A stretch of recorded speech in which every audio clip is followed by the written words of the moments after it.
اگر تو اس قدر نماز پڑھے کہ پشت خم ہو جائے اور اس قدر روزے رکھے کہ جسم کانٹا بن جائے، ہرگز فائدہ نہ ہو پائے گا جب تک تو مال حرام سے پرہیز نہ کرے۔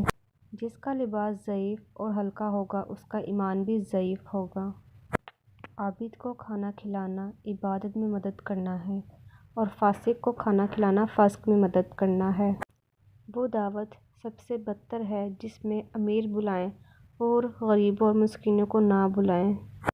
علم کا مطالعہ کرو اور وہ علم اپنے دل کے حالات جاننے کا ہے۔ عورت میں ایک کمزوری ہے جس کا علاج تحمل ہے۔ اسے رنج نہیں دینا چاہیے بلکہ اس کا رنج سہنا چاہیے۔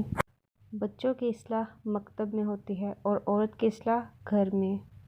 سب سے بڑی جہالت اپنے آپ کو سمجھدار سمجھنا ہے۔ عورتوں کو ضعف اور ستر سے پیدا کیا گیا ہے۔ ضعف کا علاج خاموشی اور ستر کا علاج پردہ ہے۔ کبھی غصے میں بھی طلاق کا لفظ زبان پر نہ لاؤ۔ اللہ کو یہ امر سخت ناپسند ہے اور عورت کی دل شکنی کا موجب ہے۔